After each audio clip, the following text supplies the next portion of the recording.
न्याय सम्मेलन में लंबी पदयात्रा करते हुए आए हुए साथियों, विभिन्न जिलों से आए हुए संग्रामी साथियों, मंच पर उपस्थित पार्टी के राष्ट्रीय महासचिव दीपंकर भट्टाचार्य जी, स्वदेश भट्टाचार्य जी, अन्य नेतागण, सबसे पहले मैं आप तमाम साथियों का जानकारी लाता हूं। दोस्तों,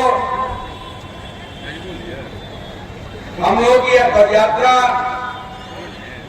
संपूर्ण बिहार में एक जन आंदोलन बन गया। वर्षों से लोगों के जो सवाल थे, जज्बात थे, समस्याएं थी, सबको एक बड़ा प्लेटफॉर्म मिला, एक बड़ा मंच मिला।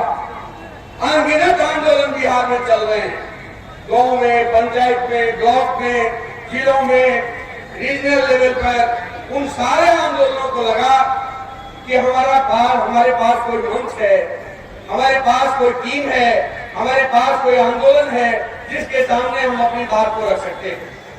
ये एक विराट स्वरूप लंबे समय के बाद बिहार ने देखा है।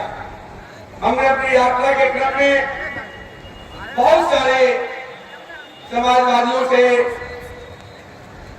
हमारी बात हुई, 74 आंदोलन से जुड़े हुए लोगों से बात हुई, कम्युनिस्ट आंदोलन से जुड़े हुए पुराने नेताओं से बात हुई।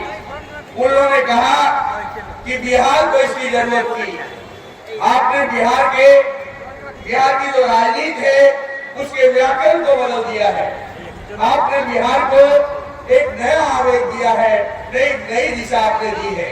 और इस अर्थ में मुझे लगता है कि संपूर्ण बिहार में तमाम प्रगतिशील आवाम के समूहों ने, तमाम तरह के संगठनों ने हमारी यात्रा का स्वागत किया है। हमारी यात्रा मिथिलांचल क्षेत्र में बेनीपट्टी से शुरू हुई।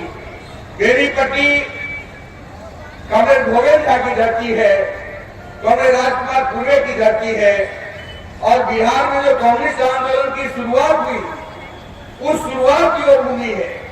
4 जनवरी 1947 को जमींदारी उन्मूलन के खिलाफ बड़ा आंदोलन मधुबनी जिला में शुरू हो गया था। दरभंगा महाराज के लपेटों के खिलाफ बड़ा आंदोलन शुरू हो गया था। और 4 जनवरी 1947 को भोगेल झा की एक सभा पर जमींदारों के लपेटों ने हमला किया और भोगेल झा घायल हो गए। भोगेल झा को बचाने के लिए पलटू यादव शहीद हुए, संतू खत्ते शहीद हुए। और उसके बाद वो कारवां आगे बढ़ा। सदानंद सरस्वती के साथ एक बड़ा सहयोग के साथ संपूर्ण बिहार में एक ऐसा प्रचंड आंदोलन खड़ा हुआ कि दरभंगा महाराज समाप्त हुआ। पूरे बिहार की जमींदारी समाप्त हो गई, रैयतों का राज आया, किसानों का राज आया। और एक बड़े स्तर पर एक भूमि सुधार के लिए सरकार को बाध्य होना पड़ा। लेकिन हमने इस यात्रा में जो बातें देखी हैं कि दूसरे चरण का जो भूमि सुधार की जरूरत है, वो भूमि सुधार रुक गया। लालू जी के समय में जो पर्चे मिले, जगन्नाथ मिश्रा के समय में जो पर्चा मिला, केवी सहाय के समय में जो पर्चा मिला, श्री कृष्ण के समय में जो पर्चा मिला, वो सारे पर्चेधारी लोग बेदखल हैं। संपूर्ण बिहार में 30% से ज्यादा आबादी है, वो जिस जगह पर रह रहा है उस जमीन का कोई कागज पत्र उसके पास नहीं है। हमारे आंदोलन की ये जो आवाज थी कि जिस जमीन पर हम बसे हैं वो जमीन हमारी है, जो जमीन सरकारी है वो जमीन हमारी है, ये नारा एक एक गरीब को छू रहा था, एक एक गरीब को छू रहा था, एक एक उम्मीद को छू रहा था। और हमने कहा कि भाजपा हमारे बिहार में ताकत को तो उभर रही है कि नीतीश जी ने गठबंधन सरकार के समय में हम लोगों के साथ वार्ता हुई थी, सत्येंद्र राम थे, सारे हमारे विधायकों ने मुख्यमंत्री को घेरा था। और बिहार विधानसभा के भीतर ये मुख्यमंत्री ने इस बात का ऐलान किया था कि बिना वैकल्पिक व्यवस्था के किसी गरीब को नहीं उजाला जाएगा। लेकिन पार्टी मारने के साथ, भाजपा के साथ जाने के बाद संपूर्ण बिहार में बुलडोजर चलना शुरू हो गया है। उस बुलडोजर के खिलाफ संपूर्ण बिहार में बड़ी मजबूती लोग सामने खड़े हैं और उन्होंने कहा, उन्होंने इस बात का आश्वासन जनता के बीच में दिया है कि गरीबों का आंदोलन इतना मजबूत खड़ा कर दीजिए कि जोगी से जो बुलडोजर मंगा करके बिहार में चला रहे हैं, उस बुलडोजर को हम ध्वस्त करेंगे। गरीबों का राज होगा, मजदूर किसानों का राज होगा। साथियों, जमीन का प्रश्न, बास आवास का प्रश्न गरीबों के लिए सबसे बड़ा प्रश्न है। ये हमने वहां देखा है। हमने मिथिलांचल के इलाके में बहुत सारी जगहों पर बहुत सारे लोग आए, कई लोग आकर के बताए कि कामरेड, हमने हमारे परिवार को बचा लीजिए। माइक्रो फाइनेंस का जो कर्ज है, माइक्रो फाइनेंस का जो डर है, माइक्रो फाइनेंस का जो दमन है, वो यदि नहीं रुकेगा तो हमारा परिवार भी आत्महत्या कर लेगा। संपूर्ण बिहार में ये माइक्रो फाइनेंस के जो कर्ज के तले जो लाखों की संख्या में महिलाएं दबी हुई हैं, लाखों परिवार दबा हुआ है, वो बिहार का बहुत बड़ा सवाल है। और इसलिए ये आवाज हमारे प्रजातियों के बीच से, जनता के बीच से उठी कि इस देश में करोड़ों करोड़ रुपया, लाखों करोड़ रुपया अंबानी अडानी का माफ हो सकता है, कॉर्पोरेट्स का माफ हो सकता है, तो महिलाओं का लोन क्यों नहीं माफ होगा? महिलाओं का लोन माफ होना इस दौर का बहुत बड़ा सवाल है।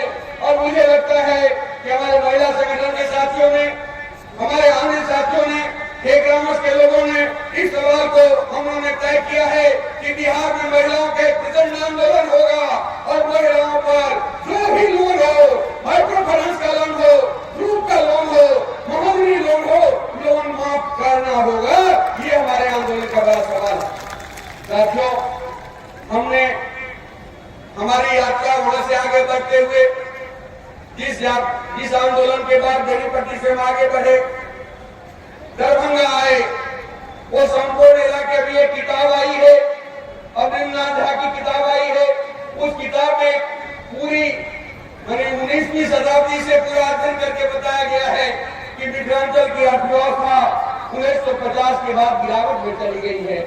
आप याद करिए उत्तर बिहार को, याद करिए मिथिलांचल को, उस इलाके में दर्जनों चीनी मिल बंद है, उस इलाके में कई जूट मिलें बंद हैं, उस इलाके में कई कागज मिलें बंद हैं, उस इलाके में कई ये जो सूता मिल है वो बंद पड़ा हुआ है और इस तरह के हजारों मिल बंद पड़ा हुआ है। उस इलाके में ये पाई आजादी के बाद जो बाढ़ रोकथाम के लिए जो व्यवस्था हुई, बाढ़ तो रुका नहीं, बाढ़ की तबाही बढ़ गई और बाढ़ की तबाही केवल नहीं बढ़ी बल्कि बाढ़ का भूगोल भी बढ़ गया। इस बाढ़ की जो विवेचना है, नीतीश कुमार के सारे मंत्री बोल रहे थे सारे चाक बंद हो गए हैं, सारे तटबंध सुरक्षित हैं, कहीं कुछ नहीं होगा। लेकिन मिथिलांचल में कोसी का तटबंध दो बार नीतीश जी के राज में टूटा है और इस बार ऐसी जगह पर कोसी ने तोड़फोड़ मचा दिया है कि संपूर्ण दरभंगा समस्तीपुर जिला के लिए भारी तबाही का कारण होगा। बागमती के इलाके में दीपांकर जी भी गए थे, कोसी के इलाके में गए थे, इस पर बागमती में भारी तबाही लोगों को झेलना पड़ा है। ये सारे सवाल हैं। तो मुझे लगता है एक नया बिहार बनाने के लिए, एक नए आंदोलन को सामने लाने के लिए ये एक बात सामने आ रही है। लोगों ने इस बात को कहा कि आप लोगों ने 60 के दशक को, 70 के दशक को फिर से एक बड़ी मजबूती के साथ आज के सवालों के साथ आपने सामने लाया है और मुझे लगता है लोगों को ये विश्वास जगा है कि भाकपा मारे के ये कारवां आगे बढ़ेगा और ये न्याय का आंदोलन, बदलो बिहार का आंदोलन एक मजबूती से सामने आएगा और बिहार में एक नया सवेरा आएगा।